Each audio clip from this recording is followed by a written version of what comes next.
So నమస్తే, ప్రస్తుతం మనం ధర్నా చౌక్లో అయితే ఉన్నాం. సో ఈరోజు తెలంగాణ విద్యుత్ ఆర్టిజన్ సంబంధించిన కన్వీనర్ జేఏసీ ఆధ్వర్యంలో కూడా ఈరోజు భారీ ఎత్తున ధర్నా అయితే చేపడతా ఉన్నారు. సో వాళ్ళకి సంబంధించిన సమస్యలు అదేవిధంగా వాళ్ళని రెగ్యులరైజ్ చేయాలని కూడా ప్రధానంగా డిమాండ్ చేస్తూ ఉన్నారు. సో మరి మాట్లాడదాం, మనతో పాటు మాట్లాడడానికి జేఏసీకి సంబంధించిన చైర్మన్ ఉన్నారు. సార్ నమస్తే. సో ఈరోజు ధర్నాకైతే భారీ ఎత్తున తలరావడం జరిగింది. గత కొన్ని నెలలుగా కష్టపడతా ఉన్నారు. ఇప్పుడున్న అధికారంలో ఉప ముఖ్యమంత్రి కానీ మంత్రులు హామీ ఇచ్చిన పరిస్థితి, కానీ ఇప్పుడు ఎందుకు స్పందిస్తారంటే ఏం చెప్తారు? జనరల్గా మేము ఈరోజు ఈ విద్యుత్ సంస్థలో ఉన్నటువంటి 20,000 మంది ఆర్టిజన్స్ని ఆర్థిక భారం పడనటువంటి కన్వర్షన్ చేయాలని గత 12 నెలల నుంచి ఉద్యమాలు చేశాము. ప్రభుత్వం కానీ మేనేజ్మెంట్ కానీ స్పందించలేదు. అందుకోసమని ఈరోజు కుటుంబ సభ్యులతో ఇందిరా పార్క్ దగ్గర భారీ బహిరంగ సభ పెట్టాము.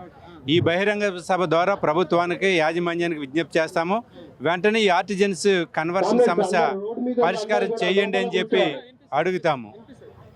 ప్రభుత్వం అట్లాగే మేనేజ్మెంట్ పాజిటివ్గా స్పందిస్తే మంచిది, అందరి భవిష్యత్తులు బాగుపడతాయని అనుకుంటాం. లేని పక్షంలో ఈరోజు బహిరంగ సభ అయిపోయిన తర్వాత ట్రాన్స్కో, జెన్కో, మీ ఎస్పీడీసీఎల్, ఎన్పీడీసీఎల్ యాజమాన్యాలకి సమ్మె నోటీస్ ఇవ్వదలుచుకున్నాం. అందుకనే కుటుంబ సభ్యులను కూడా భాగస్వాములు చేశాము. రేపు పోరాటాలు పెద్ద ఎత్తున చేయగలిగితే కుటుంబ సభ్యుల మీద కూడా రోడ్ల మీదకి వచ్చి పోరాటాలు చేయాలనే ఆలోచనతో కుటుంబ సభ్యులు కూడా ఈ పబ్లిక్ మీటింగ్కి వచ్చారు. కాబట్టి అంతవరకు పోకుండా ప్రభుత్వం ఇమీడియట్లీ జాయింట్ యాక్షన్ కమిటీని చర్చలకు పిలవాలి. మేము ఒకటే చెప్తున్నాం, ఆర్థిక భారం పడదు గవర్నమెంట్ మీద కానీ ట్రాన్స్కో యాజమాన్యం మీద కానీ, అసలు ₹1 ఆర్థిక భారం కూడా పడదు. కానీ మాకు ఆత్మగౌరవం కావాలి, ఉద్యోగ భద్రత కావాలి. దానికోసం అడుగుతూ ఉంటే దానిని కూడా చేయడానికి యాజమాన్యం ప్రభుత్వం సిద్ధంగా లేకపోతే ఇక సమ్మెబాట పట్టడం తప్ప వేరే మార్గం లేదు అనేది మా జాయింట్ యాక్షన్ కమిటీ యొక్క అభిప్రాయం. అంటే ఇప్పుడున్న అధికారంలో ఉన్న ముఖ్యమంత్రి కానీ ఉప ముఖ్యమంత్రి కానీ గతంలో ప్రతిపక్షంలో ఉన్నప్పుడు అధికార పార్టీని ప్రశ్నించిల్లు, ఎందుకు చేయరు, మేమైనా అధికారంలోకి వచ్చా చేస్తామని ప్రధానంగా వాళ్ళు హామీ ఇచ్చి అసెంబ్లీలో కూడా మాట్లాడారు. కానీ ఇప్పుడు అధికారంలోకి వచ్చి 2 సంవత్సరాలు గడవ వస్తుంది, ఎందుకు చేయట్లేరు అంటే ఏం చెప్తారు? అంటే ఏరు దాటే వరకు ఏరు మల్లయ్య, ఏరు దాటిన తర్వాత బోడి మల్లయ్య, ఇది పెద్దలు పెట్టిన సామెత.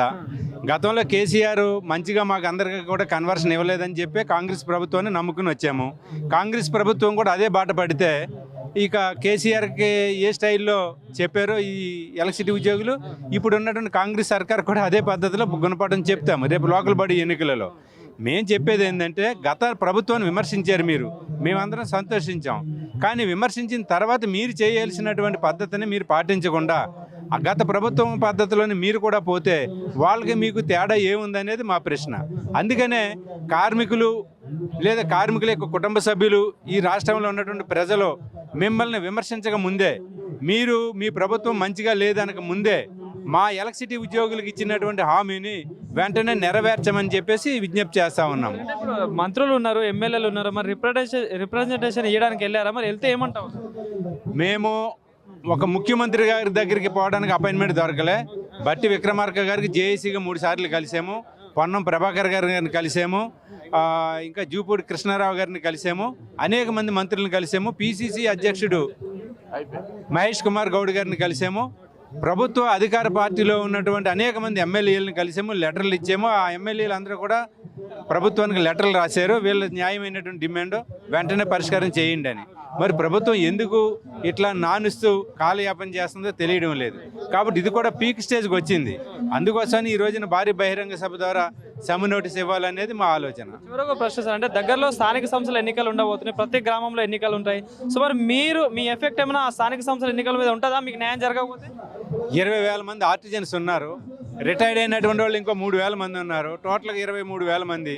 23,000 ఇంటూ 4 ఖచ్చితంగా 1,00,000 మందికి ఉంటుంది. ప్రతి గ్రామంలోనూ, ప్రతి మండలంలోనూ, ప్రతి హెడ్ క్వార్టర్లోనూ ఉంటారు. పంచాయతీ ఎన్నికలు లేదనుకుంటే లోకల్ బాడీ ఎన్నికలు అంటే గెలిచేది 4-5 ఓట్ల తేడాతోటే గెలుస్తారు. ఒక ఆర్టిజన్ కార్మికుడు ఈ ప్రభుత్వానికి వ్యతిరేకంగా ఓటు చేస్తే ఆ లోకల్గా ఉన్నటువంటి చైర్మన్ కానీ వార్డు మెంబర్ కానీ ఓడిపోతారు, సర్పంచ్ కానీ. ఆ పరిస్థితి రాకుండా ఉండాలనేది మేము విజ్ఞప్తి చేస్తూ ఉన్నాము.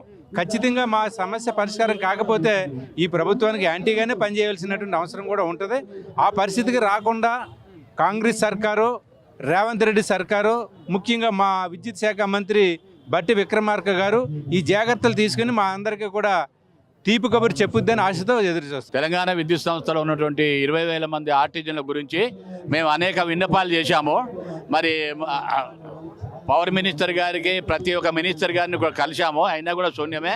ఈరోజు బహిరంగ సభ మేము కుటుంబ సభ్యులతో ఎందుకు ఏర్పాటు చేశామంటే వీళ్ళందరి అనుమతితో తీసుకొని ఖచ్చితంగా సమ్మె నోటీస్ ఇవ్వాలని ఒకే నిర్ణయంతో ఒకే కన్వర్షన్ సాధించటకు మేము ఈ నిర్ణయం తీసుకోవడం జరిగింది. అందువల్ల ఇందిరా పార్క్ వద్ద మేము పెద్ద ఎత్తున బహిరంగ సభ నిర్వహించి వీళ్ళందరి అనుమతితో ఈరోజు సమ్మె నోటీస్ ఇవ్వడానికి నిర్ణయించడం జరిగింది. Thank you very much.